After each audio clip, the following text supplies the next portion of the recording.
പരിശുദ്ധ ദൈവമാതാവ് പ്രത്യക്ഷപ്പെട്ട ഈ പുണ്യഭൂമിയിൽ എനിക്കും എൻ്റെ കുടുംബത്തിനും അമ്മയുടെ പ്രത്യക്ഷീകരണത്തിന് സാക്ഷിയാകാൻ സാധിച്ചതിന് ഈശോയ്ക്കും അമ്മയ്ക്കും ഒരുപാട് നന്ദി പറയുന്നു. എൻ്റെ പേര് ലിജി ബോബൻ. എൻ്റെ മക്കൾ 3 പേര്. അതെൻ്റെ അമ്മയാണ്. മാർട്ടിൻ, ഒരാൾ മെൽവിൻ, മോള് ഡെൽന. Martin Melvin ടിങ്സാണ്. ഞങ്ങൾ കോയമ്പത്തൂരിൽ നിന്ന് വരുന്നു. ഇൻഫാൻറ്റ് ജീസസ് എടയാർപാളയം ചർച്ചിൽ നിന്നാണ് വരുന്നത്.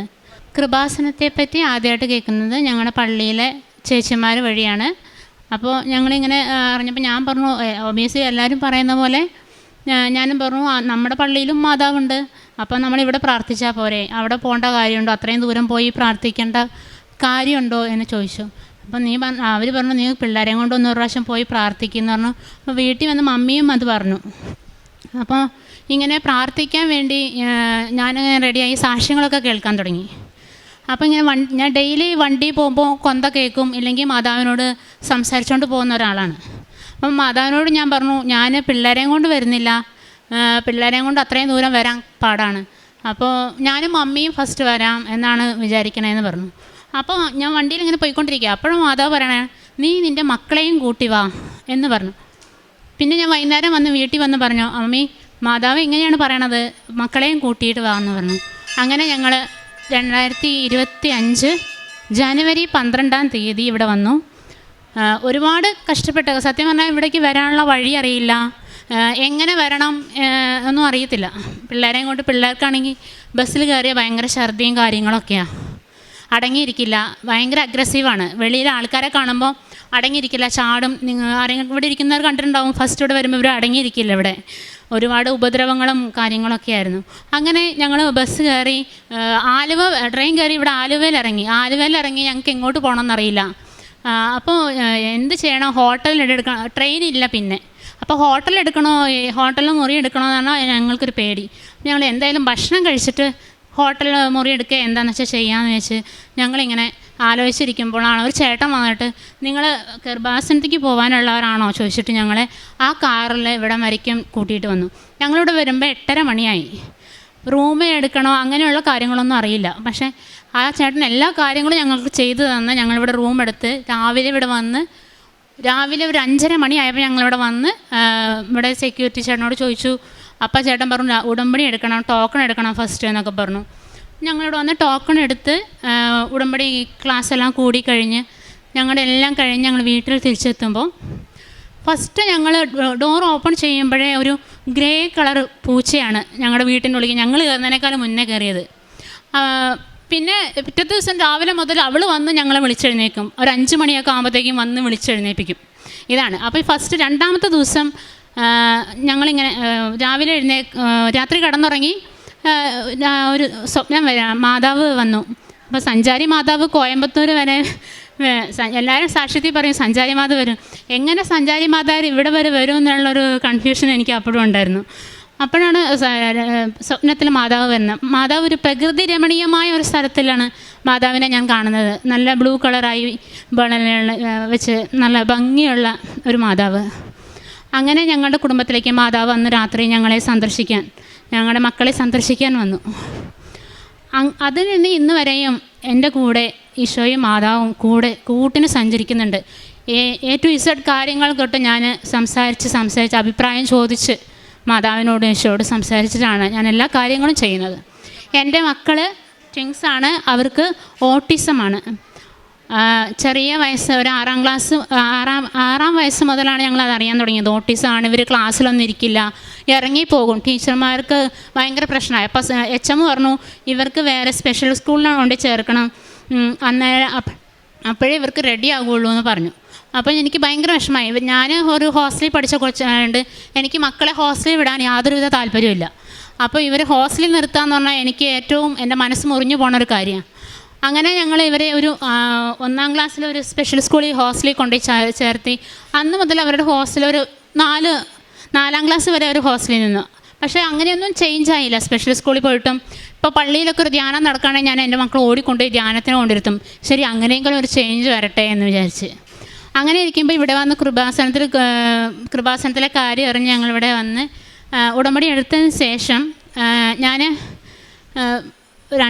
രണ്ടാമത്തെ പ്രാവശ്യം ഉടമ്പടി എടുക്കുമ്പോൾ ഞങ്ങൾ ഇങ്ങോട്ട് എൻ്റർ ആകുമ്പോൾ തന്നെ ഭയങ്കര സുഗന്ധാഭിഷേകം വന്നു.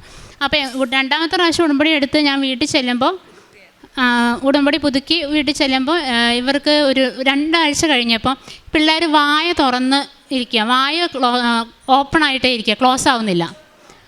പിന്നെ ഐബോൾ സ്റ്റക്കായിട്ടിരിക്കുക. അപ്പോൾ ഞാൻ ജോലിയിലായിരുന്നു. അപ്പോൾ ജോലി മമ്മി വിളിച്ച് പറഞ്ഞു ഇതുപോലെയാണെന്ന് പറഞ്ഞിട്ട് അങ്ങനെ പെർമിഷൻ എടുത്ത് ഞാൻ വീട്ടിൽ വന്ന് പിള്ളേരെ കൂട്ടി തിരിച്ച് ഹോസ്പിറ്റലിൽ കൊണ്ടുപോകുമ്പോൾ ന്യൂറോ സർജനെ കൊണ്ടേ കാണിച്ചു. ന്യൂറോ സർജൻ പറഞ്ഞു നീ ന്യൂറോളജിസ്റ്റിനെ കാണിക്കുക, അവർക്ക് പറയാൻ പറ്റുള്ളൂ എന്താണെന്ന്. അങ്ങനെ ഞങ്ങൾ ന്യൂറോളജിസ്റ്റിനെ കൊണ്ടേ കാണിച്ചപ്പോൾ ന്യൂറോളജിസ്റ്റ് ഫസ്റ്റായിട്ട് പറഞ്ഞത് എന്താണെന്ന് വെച്ചാൽ ഇവർക്ക് ഓട്ടിസം ഇല്ല എന്നാണ് പറഞ്ഞത്. അപ്പോൾ ഞങ്ങൾ ഫസ്റ്റ് ഉടമ്പടി എടുത്തപ്പോൾ അച്ഛൻ സൈത്ത പൂസി ഇവർ തലയെ കൈവച്ച് പ്രാർത്ഥിക്കുകയൊക്കെ ചെയ്തു. അങ്ങനെ ഇവർക്ക് ഓട്ടിസം ഇല്ല എന്ന് സാറ് പറയുമ്പോൾ പിന്നെ ഇവർക്ക് എന്താണ് അസുഖം എന്നുള്ള ചോദ്യമായി. അപ്പോൾ സാറ് പറയുക അത് പറയാൻ പറ്റില്ല, എന്താണ് ഇവർക്ക് അസുഖം നമുക്ക് കണ്ടുപിടിക്കാൻ പറ്റില്ല, ഇവരിങ്ങനെ ആയിരിക്കും, ഇവർക്കൊരു സ്ലീപ്പിംഗ് പിൽസ് മാത്രം ഞാനിപ്പോൾ എഴുതി തരാം എന്ന് പറഞ്ഞു. അന്ന് തൊട്ട് ഇന്ന് വരെയും ഞാൻ കുഞ്ഞുങ്ങൾക്ക് മെഡിസിൻസ് കൊടുത്തിട്ടില്ല. സ്ലീപ്പിംഗ് പിൽസ് ഒരാഴ്ച കൊടുത്തു, അല്ലാണ്ട് പിന്നെ ഇവർക്കുള്ള സൈക്കാട്രി മെഡിസിൻസോ അല്ലെങ്കിൽ ഓട്ടിസത്തിൻ്റെ മെഡിസിൻസോ ഒന്നും കൊടുക്കാറില്ല. അതിൽ അന്ന് തൊട്ട് ഇവർക്ക് അഗ്രസീവും അല്ല, ഇപ്പോൾ കുഴപ്പമില്ലാണ്ട് പോണു. ഭയങ്കര അഗ്രസീവായിരുന്നു. ഇവർ അടിക്കുകയും പിടിക്കുകയും പാത്രം എടുത്ത് വലിച്ചെറിയുകയും ഒക്കെ ചെയ്യും. വീട്ടിൽ നിന്ന് ഇറങ്ങിപ്പോവുക, നമുക്ക് കണ്ടു നിൽക്കാൻ പറ്റില്ല. നമ്മളെയൊക്കെ എല്ലാവരെയും ഉപദ്രവിക്കുന്ന ഒരു സ്വഭാവക്കാരാണ് ഇവർ. ഇപ്പോൾ കുറച്ച് കുഴപ്പമില്ലാണ്ടിരിക്കണം, അത് ദൈവത്തിൻ്റെ കൃപ.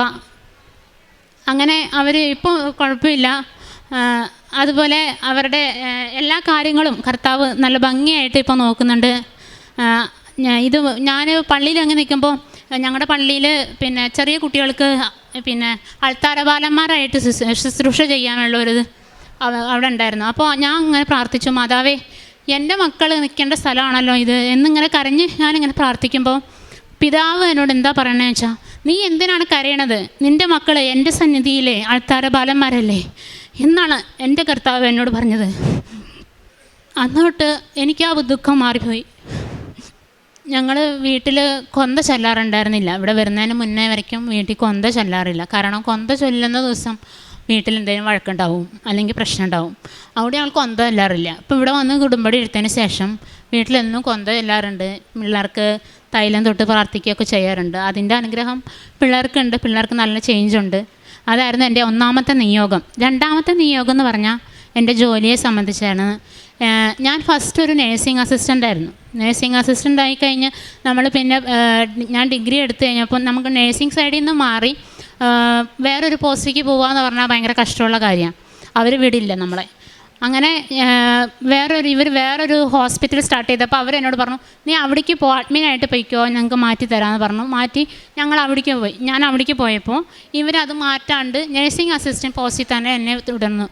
അങ്ങനെ ഞാൻ മാതാവിനോട് അവിടെ നിന്ന് കൊന്ത ചൊല്ലി പ്രാർത്ഥിച്ചപ്പോൾ പ്രാർത്ഥിച്ച് ലാസ്റ്റ് ഒരു 8 മാസമേ ആ ഹോസ്പിറ്റൽ അവിടെ തുടങ്ങിയുള്ളൂ. പിന്നെ മാറി പഴയ ഹോസ്പിറ്റലിലേക്ക് തന്നെ പോയി.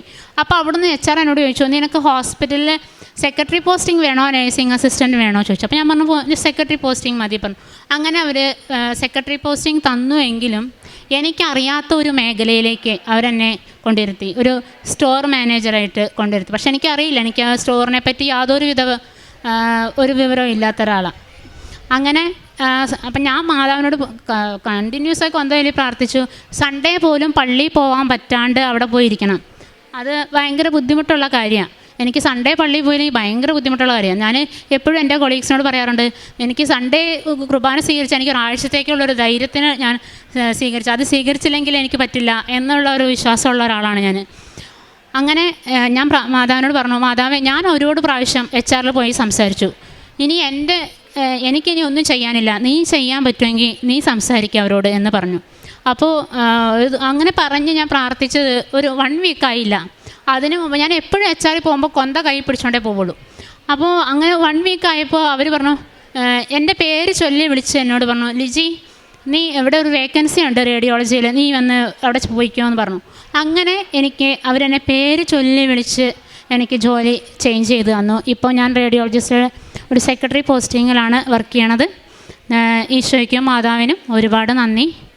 പിന്നെ മൂന്നാമത് എനിക്ക് പറയാനുള്ളത് എൻ്റെ വണ്ടി വാങ്ങിയ വിഷയത്തെ പറ്റിയാണ്.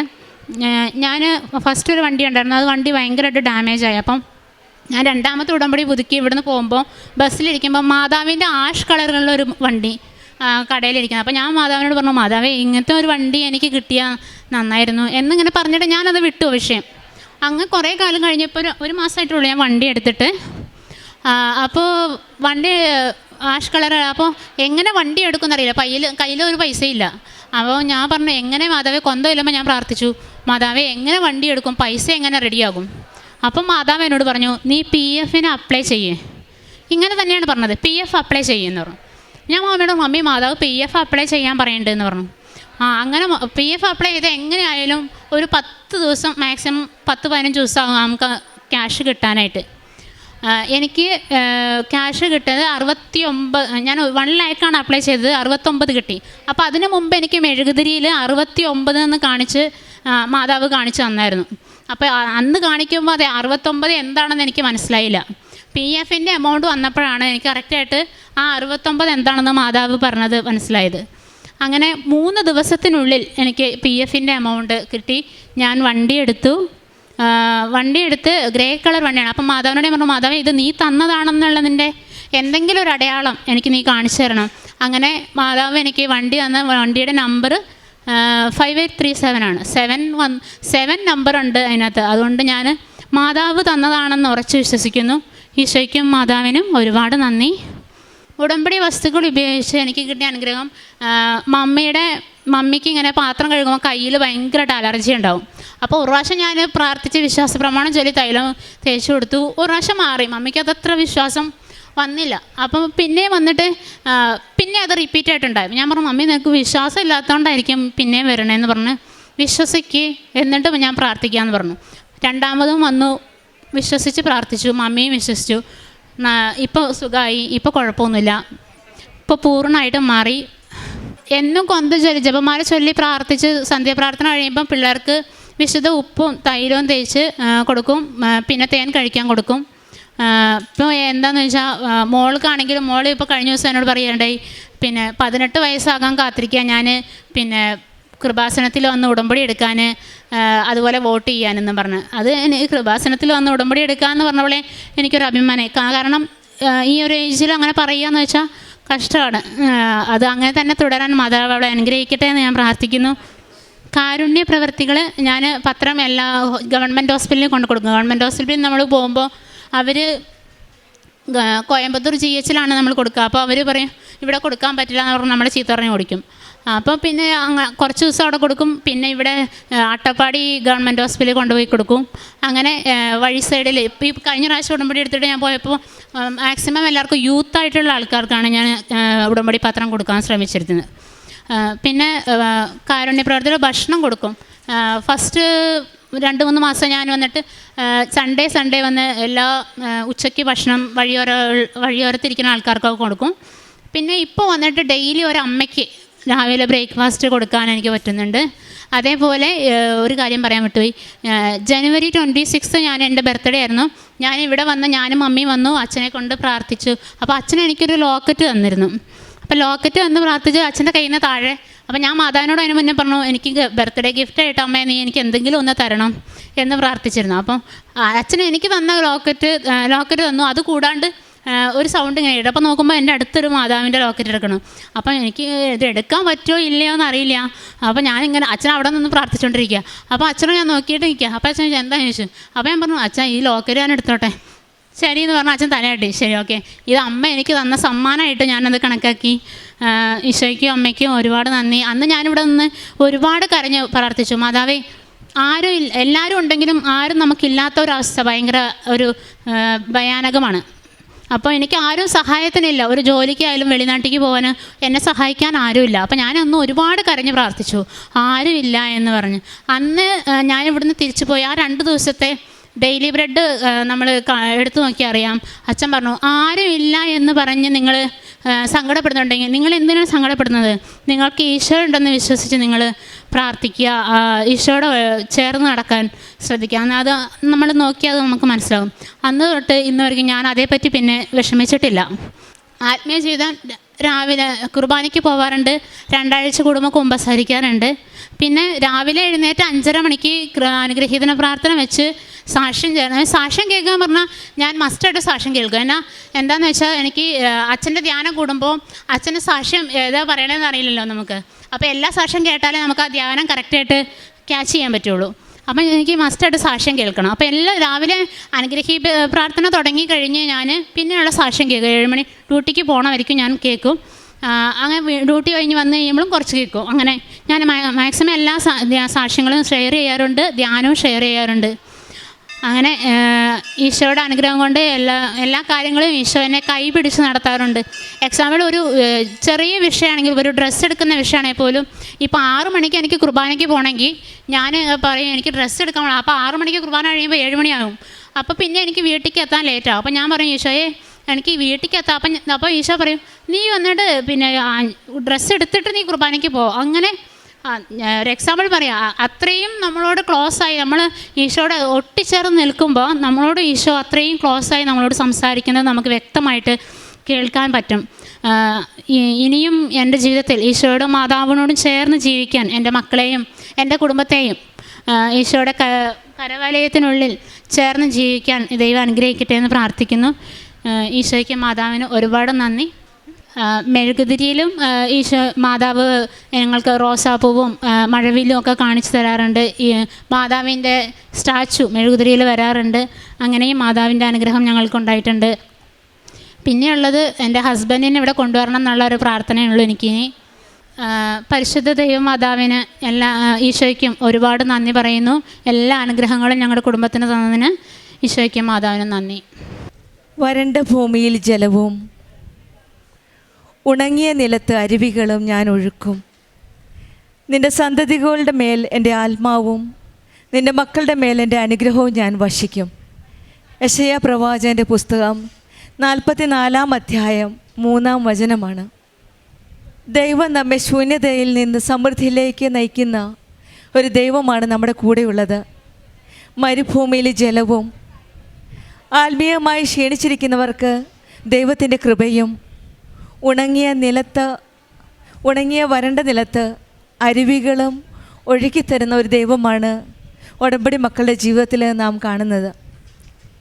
ഓരോ സാക്ഷ്യങ്ങൾ കേൾക്കുമ്പോഴും ഉടമ്പടി നമ്മളെ ഒരു ആത്മീയ നവീകരണത്തിനായി വിളിക്കുന്ന ഇന്നിൻ്റെ ഒരു പുതിയ പദ്ധതിയാണ്.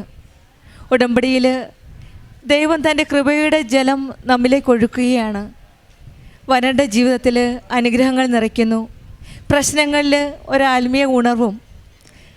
ഇതിനെല്ലാം നമ്മെ കരം പിടിച്ച് നമ്മളെ മുന്നോട്ട് നയിക്കുന്നത് പരിശുദ്ധ അമ്മ, കൃപാസന അമ്മയാണ് കൃപയുടെ വഴിയിലേക്ക് നമ്മെ കൊണ്ടുപോകുന്നത്. യോഹന്നാൻ്റെ സുവിശേഷം 2-ാം അധ്യായം 5-ാം വചനം പറയുന്നത് അവൻ പറയുന്നത് ചെയ്യുക എന്നതാണ്. ഈശോ പറയുന്നത് പോലെ ചെയ്യുവാനായിട്ട് ഉടമ്പടിയാണ് ഒരു വലിയ വഴി. ആ വഴിയിലൂടെ സഞ്ചരിക്കുമ്പോൾ ഈശോയുടെയും അമ്മയുടെയും അനുഗ്രഹങ്ങൾ നമ്മുടെ ജീവിതത്തിൽ നമുക്ക് മനസ്സിലാക്കാൻ സാധിക്കും. ഉടമ്പടി വിശ്വസ്തയോടെ നയിക്കുമ്പോൾ ദൈവം നമ്മെ പുതുക്കുകയും ആത്മാവിൽ നമ്മെ നിറയ്ക്കുകയുമാണ് ചെയ്യുന്നത്. ലിജി ബോബൻ എന്ന മകളുടെ സാക്ഷ്യത്തിൽ ആദ്യമായി കൃപാസനത്തിൽ വന്നത് നമുക്കറിയാം. എല്ലായിടത്തും പള്ളിയുണ്ടല്ലോ, എന്തിന് ഞാൻ പോകുന്നു എന്ന്. ഓട്ടിസമുള്ള 2 കുട്ടികളുമായിട്ട് എങ്ങനെ ഞാനിവിടെ എത്തുമെന്ന് മനസ്സിൽ വിചാരിച്ചു. കൃപാസനത്തിലേക്ക് വരുമെന്ന് പ്ലാൻ ചെയ്തപ്പോൾ തന്നെ അതിനു മുൻപേ അമ്മ ലിജിയുടെ മുമ്പിൽ തന്നെ യാത്ര ചെയ്തു. ഇവിടെ വരികയും എങ്ങനെ ഈ കുട്ടികളെ കൊണ്ട് ഇവിടെ എത്തുമെന്ന് വിചാരിക്കുമ്പോഴാണ് വഴിയിൽ വെച്ച് ഏതോ ഒരു വ്യക്തിയെ കാണുകയും ഒരു കാറ് തന്നെയാണ് അമ്മ അറേഞ്ച് ചെയ്ത് കുട്ടികളെ ഇവിടെ കൊണ്ടുവരാനായിട്ട്. അങ്ങനെ ഈ മക്കളെ സുരക്ഷിതമായിട്ട് അമ്മയുടെ സന്നിധിയിൽ എത്താനായിട്ട് അമ്മ ഇവർക്കൊരു സാഹചര്യം ഒരുക്കി കൊടുക്കുകയാണ്. പിന്നീട് ഇവർ പോയ വഴിക്കെല്ലാം ആ സഞ്ചാരി മാതാവിൻ്റെ ഒരു സാന്നിധ്യമാണ് ഇവരുടെ ജീവിതത്തിൽ ഉണ്ടായത്. ഇവിടെ വരികയും പ്രാർത്ഥിക്കുകയും ചെയ്തതിൻ്റെ ഫലമായിട്ട് 2 കുട്ടികളും ഓട്ടിസമാണ്. സ്കൂളിൽ നിന്ന് സ്പെഷ്യൽ സ്കൂളിലേക്ക് മാറ്റാനായിട്ട് 6-ാം ക്ലാസ് മുതൽ പറഞ്ഞു. അങ്ങനെ സ്പെഷ്യൽ സ്കൂളിൽ പഠിച്ചുകൊണ്ടിരിക്കുകയായിരുന്നു കുട്ടികൾ. ഒരു ചേഞ്ചുമില്ല. പല ട്രീറ്റ്മെൻറ്റ് ചെയ്തു, ധ്യാനത്തിന് പോയി, പല പള്ളികളിൽ പോയി പ്രാർത്ഥിച്ചു.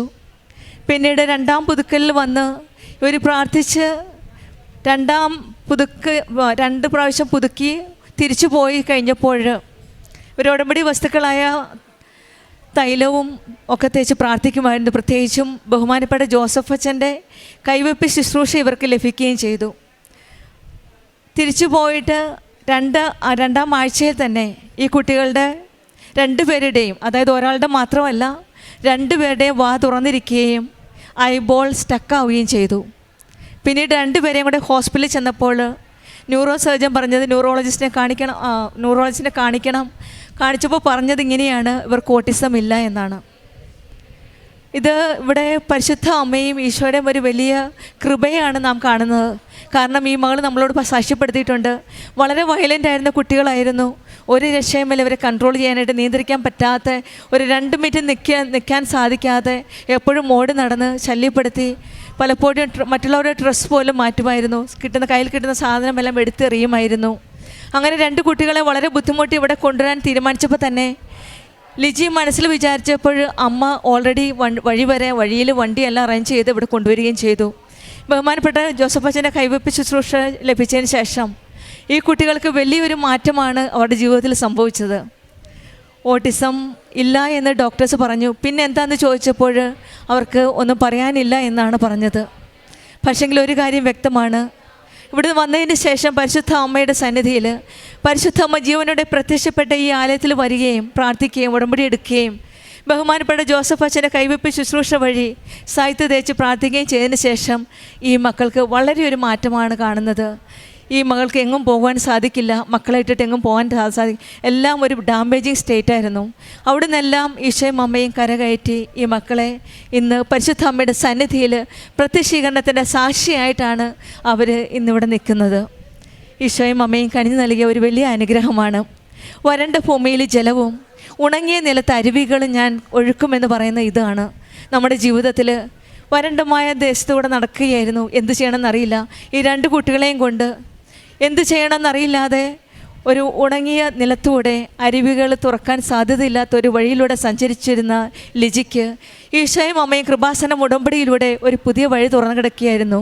അങ്ങനെയാണ് ഈ കുട്ടികളുടെ മേൽ അനുഗ്രഹവും ജോസഫ് അച്ഛൻ്റെ കൈവെപ്പ് ശുശ്രൂഷ വഴി, അതായത് അച്ഛന് 40 വർഷത്തെ പൗരോഹിത്യ ജീവിതവും, അച്ഛൻ പരിശുദ്ധ അമ്മയെ നേരിൽ കണ്ട വ്യക്തിയാണ് 2 പ്രാവശ്യം. അച്ഛനൊരു ആത്മീയ ജീവിതത്തിൻ്റെ ഒരു വലിയ ആത്മീയ ജീവിതത്തിൻ്റെ ഒരു ഉറവിടമുണ്ട്. ആ ആസ്തിയിലൂടെയാണ് നമുക്കുള്ള അനുഗ്രഹം ലഭിക്കുന്നത്. ആ സ്പെഷ്യൽ പ്രാർത്ഥനയാണ് അച്ഛൻ്റെ ആത്മീയ ജീവിതത്തിൻ്റെ ആസ്തിയിലുള്ള ആ ഡിപ്പോസിറ്റ്, ആത്മീയ ജീവിതത്തിലുള്ള ഡിപ്പോസിറ്റ് ഉണ്ട്. ആ ഡിപ്പോസിറ്റിൽ നിന്നാണ് നമുക്കുള്ള അനുഗ്രഹം അമ്മ മാതാവിന് മേടിച്ച് നൽകുന്നത്. ഇവിടെ വരികയും ഈ മക്കൾക്ക് നല്ലൊരു മാറ്റം ലഭിക്കുകയാണ് ചെയ്തത്. അത് ഈശോയുടെയും അമ്മയുടെയും ഒരു വലിയ കൃപയാണ്. ഉടമ്പടി വിശ്വസ്തയോടെ നയിക്കുമ്പോൾ ദൈവം നമ്മെ പുതുക്കുകയും വരണ്ട ഭൂമിയിൽ നിന്ന് ജലവും ഉണങ്ങിയ നിലത്ത് അരുവികളും ഒഴുക്കുന്ന ഒരു ദൈവമാണ് നമ്മുടെ കൂടെയുള്ളത്. നമ്മെ സംരക്ഷിക്കുന്ന ഒരു അമ്മയാണ് നമ്മുടെ കൂടെയുള്ളത്. അതുപോലെ തന്നെയാണ് ജോലിയുടെ കാര്യവും. മകളുടെ ആഗ്രഹപ്രകാരം ഒരു സെക്രട്ടറി പോസ്റ്റിന് വേണ്ടി പ്രാർത്ഥിച്ചു. അതും ഈ മകളുടെ പ്രാർത്ഥന കേട്ട് അനുഗ്രഹിക്കുകയും ചെയ്തു. വാഹനം ആഗ്രഹിച്ചു, ഗ്രേ കളറിൽ. സാമ്പത്തികമായിട്ട് ബുദ്ധിമുട്ടുണ്ട്. പക്ഷെങ്കിൽ അവിടെയും അമ്മ തന്നെ പറയുകയാണ്, PF ഒരു വഴി തുറന്നു കൊടുക്കുകയാണ്. എല്ലാ കാര്യത്തിനും അമ്മ മുൻകൂട്ടിയാണ് ഇവരുടെ ജീവിതത്തിൽ. മക്കളെ ഇല്ലാതെ ഇവിടെ വന്ന് ഉടമ്പടി എടുക്കാനാണ് ആഗ്രഹിച്ചത്. പക്ഷെങ്കിൽ അവിടെയും അമ്മ തന്നെ ഒരു ഇൻസ്പിറേഷൻ കൊടുക്കുകയാണ് മകളോട്, മക്കളെയും കൂട്ടി വരാൻ. ഇതെല്ലാം നമ്മുടെ ഉടമ്പടി മക്കളുടെ ജീവിതത്തിൽ കാണുന്നതാണ്. അമ്മ മുൻകൂട്ടി എല്ലാം നമ്മളോട് പറഞ്ഞു തരികയാണ്, എന്ത് ചെയ്യേണ്ട അമ്മയെന്ന് ചോദിക്കുമ്പോൾ അമ്മ സ്വന്തം അമ്മയെപ്പോലെ തന്നെയാണ് നമ്മളോട് പറഞ്ഞു തരുന്നത്. കൃപാസനത്തിൽ പോകുമ്പോൾ മക്കളെയും കൂട്ടി പോവുക, ഇങ്ങനെ ഓരോ കാര്യങ്ങളും. PF എടുക്കുക, പിന്നെ മെഴുകുതിരിയിൽ സൈൻ കാണിക്കുക. പരിശുദ്ധ അമ്മയുടെ ഒരു സാന്നിധ്യമാണ് ഇവരുടെ ജീവിതത്തിൽ ഉള്ളത്. വണ്ടി മേടിച്ചപ്പോൾ അമ്മയുടെ ഒരു ഇടപെടലുണ്ടെന്ന് അറിയിക്കാനാണ് ഗ്രേ കളറിലുള്ള വണ്ടിയും വണ്ടിയുടെ നമ്പറിൽ 7 എന്ന അക്കമുള്ളതും പരിശുദ്ധ അമ്മയുടെ സാന്നിധ്യമാണ് ഇവിടെ വെളിപ്പെടുത്തുന്നത്.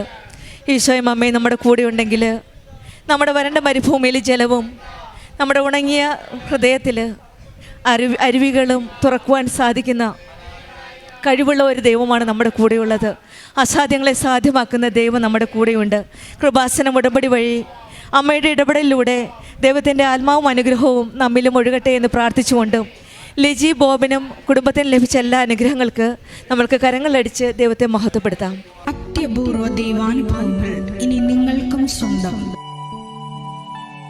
ഈ യൂട്യൂബ് ചാനൽ ഇതുവരെ സബ്സ്ക്രൈബ് ചെയ്തിട്ടില്ലെങ്കിൽ ഇപ്പോൾ തന്നെ സബ്സ്ക്രൈബ് ചെയ്യുക. ഈ വീഡിയോ ഇപ്പോൾ തന്നെ നിങ്ങളുടെ സുഹൃത്തുക്കൾക്ക് ഷെയർ ചെയ്തുകൊണ്ട് കർത്താവിൻ്റെ പ്രേക്ഷിതരാകുക.